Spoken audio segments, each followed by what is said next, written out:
que possa interessar a todos os cidadãos e, particularmente, também a quem governa este país. E também o facto de termos angolanos a sair de Angola todos os dias, a fazerem filas infinitas em todas as embaixadas que lhes deem a oportunidade de uma alternativa. E, de algum modo, o que se passa em Angola diz respeito também à Europa e, muito em particular, a Lisboa. Esta manhã, lemos um resultado que ainda não é definitivo das eleições na Venezuela, que é um dos temas que me foi dito que interessa a Portugal. Angola não interessa, interessa hoje a Venezuela, por exemplo. E eu gostava de chamar aqui a proximidade dos casos, inclusive os números. As eleições da Venezuela tiveram lugar sem observação internacional. Os observadores foram impedidos de fiscalizarem. O mesmo ocorreu em Angola. Angola rejeitou a União Europeia, rejeitou os deputados do Parlamento Europeu, rejeitou a observação internacional fora do continente africano, não foi escolhido por eles. E, no fim, perdeu as eleições e definiu como resultado 51%. É o mesmo que estamos a ouvir dizer que o regime ditatorial da Venezuela está a fazer, ou pretende fazer, perante o silêncio das instituições democráticas, essas que representam muito respeito da nossa parte, União Europeia, parlamentos democratas como o Parlamento Português, para o qual, partilhando hoje, nós começamos a sentir que cumprimos o nosso dever. Nós viemos até cá e amanhã não podem dizer não sabíamos, não procuraram partilha, não trouxeram informação. Nós hoje somos um país com uma gravíssima crise social, em que temos metade da população de Angola, mais de 15 milhões de pessoas, a viver na indigência plena, na pobreza total, num país pleno de potencialidades. Temos mais de 10 milhões de pessoas a passar fome. Temos um número elevadíssimo de crianças subnutridas, com risco de poderem ser seres úteis na sociedade do amanhã. A tendência não é a de melhorar.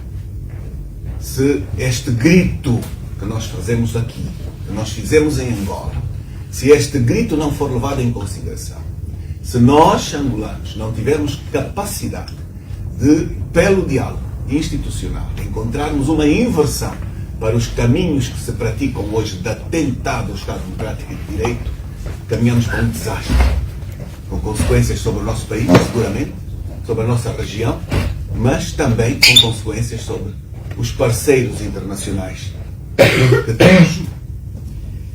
E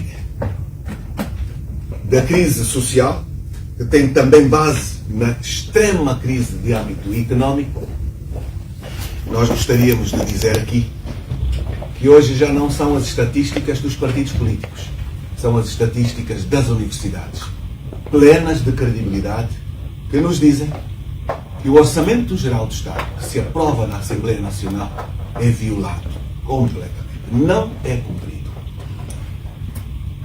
Sua Excelência, o Sr. Presidente da República, está com uma percentagem superior a 95% de contratação simplificada. Não há concursos públicos na atribuição de contratação. Isto é um elevadíssimo incentivo à corrupção. Isto destrói o discurso de que se combate a corrupção em Angola. Não há combate à corrupção de nenhum tipo. A contratação simplificada entrega contratos aos amigos, às empresas do partido, agridem a transparência e a boa gestão. E nós começamos há uns anos atrás a chamar a atenção para uma contratação sem concursos que andava nos 70%.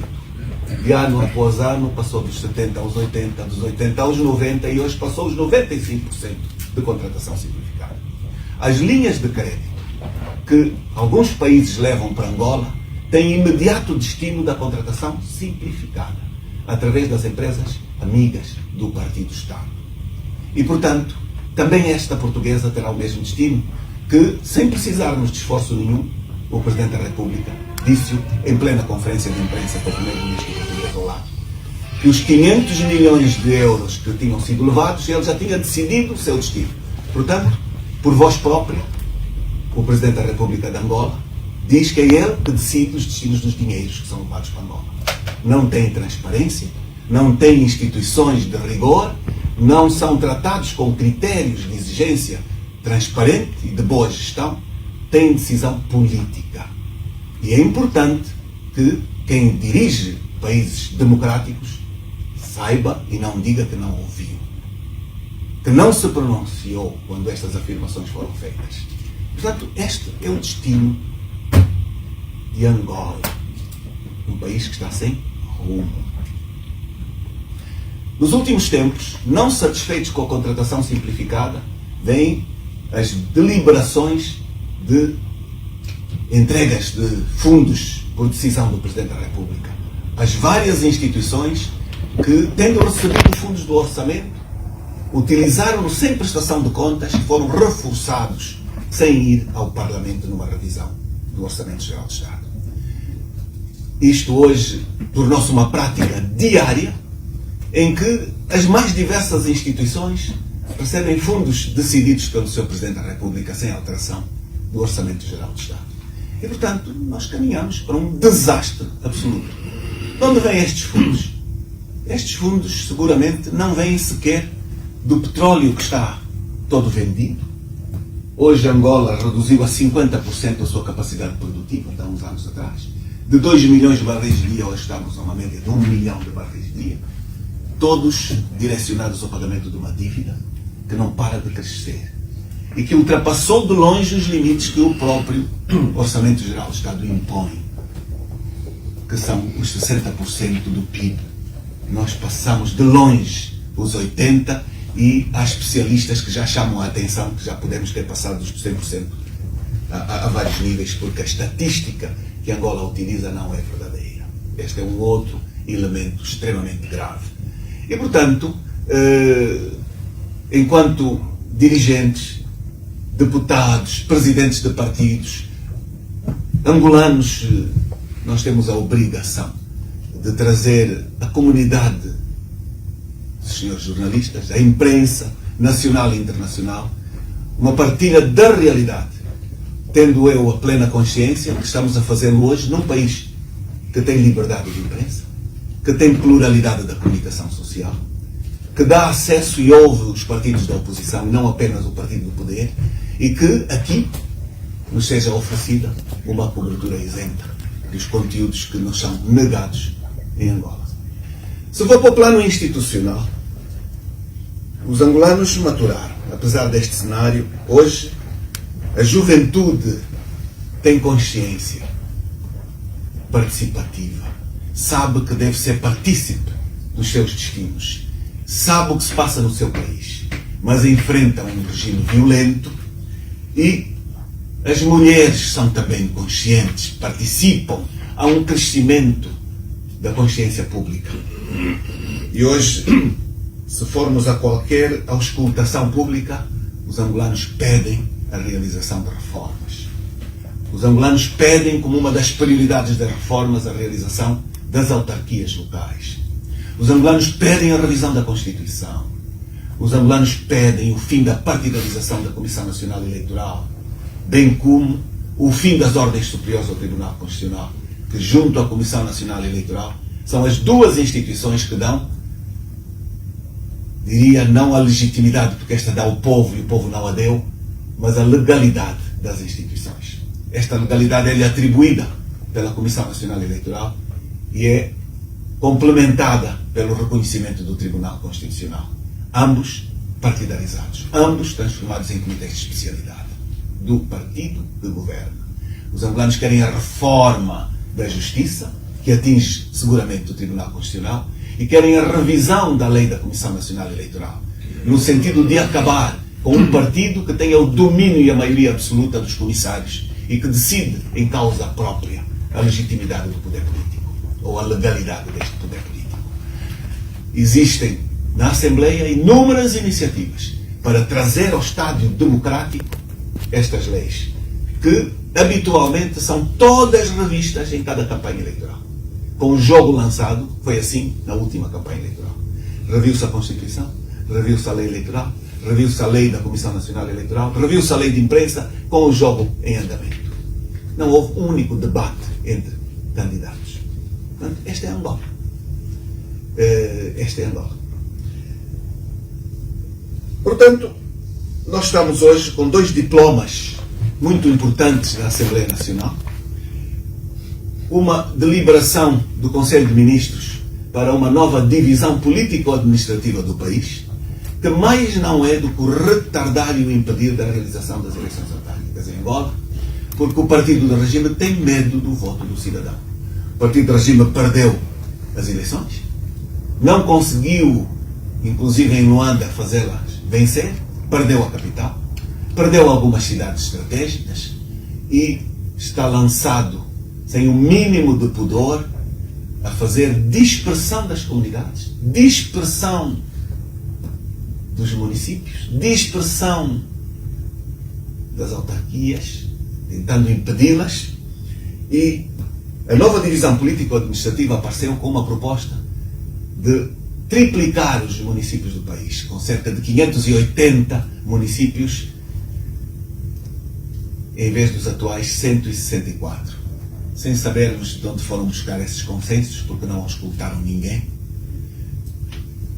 Numa reunião posterior, passaram dos 580 para os 325 atuais, que constam da proposta da revisão da nova divisão político-administrativa.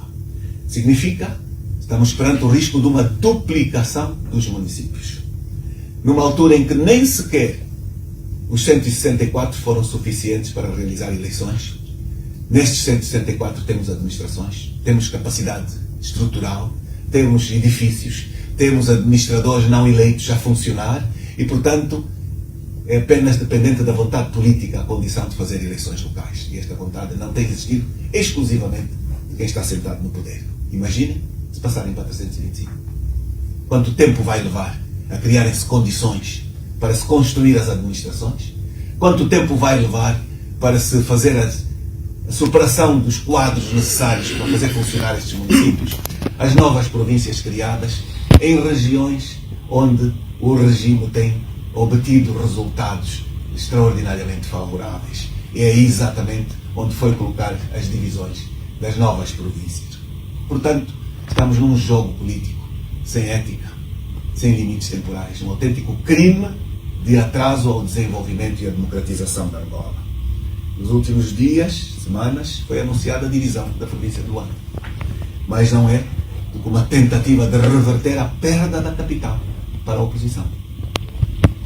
Para as listas que, na campanha última, sob a bandeira da UNITA, ganharam Luanda. Um ato de desespero decidido numa sala como esta, por meia dúzia de pessoas, sem qualquer consulta pública. E que, por denúncia nossa, há cerca de 9 dias, há 3 dias, meteram os deputados na rua para ir auscultar, depois de anunciarem as mexidas. Portanto, este é o regime não democrático que Angola tem. Assim, digníssimos, dizer que nós temos propostas bem claras que constam deste documento que estamos a entregar. De como mudar este cenário. De como encontrar um país que reponha a esperança aos seus cidadãos. Porque Angola tem tudo para vencer. Angola tem potencialidades substantivas para poder ser um sucesso e um elemento de referência no continente africano. É tudo dependente de quê? Diálogo institucional. Ele já está sentado, só pensa em si, está desesperadamente numa circunstância de pretender o 3º mandato, que nunca conseguirá nossa autorização para tal, nunca conseguirá os nossos votos, os votos dos deputados da UNITA para tal pretensão. Quem lá está? Está hoje com um partido totalmente dividido. Porquê? Porque quem lá está dedicou-se a perseguir os seus parceiros nas primeiras fases do seu mandato e hoje está a resultar a recolha da perseguição sem regra e sem ética e, portanto, está a perceber que precisa de um expediente que virou prática do último ano. A compra de todas as conferências internacionais de que Angola é membro, realizadas em Angola. E vamos ser específicos. No último ano, Angola hospedou a reunião da UIP, a internacional. Vossas Excelências sabem, a União Interparlamentar. E hospedou com financiamento das despesas, fica muito bem, qualquer deputado do mundo ir para um país, ficar num bom hotel, sem custos, um bom passeio de turismo, com direito a fala, inclusive no Palácio Presidencial. E, portanto, sai de lá com uma imagem restrita, não vê o que se passa, não vê a fome, a miséria extrema, a degradação, o roubo, a corrupção extrema. Angola hospedou a Conferência da SADC, hospedou a CPLP, está a querer hospedar a reunião Estados Unidos-África, está com todas as organizações a serem compradas para serem feitas em Angola, com uma venda de imagem que contraponha a realidade de quem não precisa de se afastar muito do centro da capital para ver o cenário que aqui partilhei. Meus digníssimos, para além do diálogo institucional, Angola precisa de reformas efetivas. Precisa da despartidarização das instituições do Estado. Porque continuamos a ter um Estado partidário no seu mais extremo elemento. Onde, nos últimos tempos, por iniciativa do Conselho de Ministros, do Governo, temos uma série de leis repressivas para atentar contra as liberdades do cidadão. É a nova lei contra a segurança de Estado, ou melhor, a nova lei pela segurança de Estado, que vai ao ponto de trazer inscritos os mecanismos que permitiram a transparência eleitoral. Nesta nova lei, vem inclusive a transformada em crime o votou-sentou que nós utilizamos na campanha eleitoral. Está escrito, preto no branco, votou-sentou passa a ser um crime contra a segurança do Estado. É inacreditável. Nesta nova lei, obrigam os cidadãos a denunciar outros cidadãos que tenham pensamento livre e que não concordem com a linha estratégica da governação. Basta isto para ser considerado crime. Esta nova lei limita a ação das organizações não governamentais. Esta nova lei tem uma série de atos que nos põem definitivamente num caminho de atentado total contra o Estado de Direito, contra a própria Constituição da República de Angola. Nós precisamos de fazer a reforma eleitoral através da constituição de um tribunal eleitoral independente. Mas volto a trazer aqui a problemática da realização das autarquias locais. Angola tem todas as condições para realizar as autarquias locais em 2025. Podia tê-las feito em 2024. O próprio líder do partido de regime fez a sua campanha a prometer eleições autárquicas em 2024.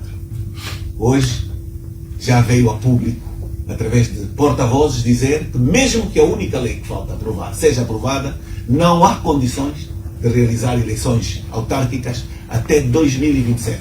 Eu volto a repetir, este mesmo regime já veio a público dizer que não realizará eleições autárquicas até 2027.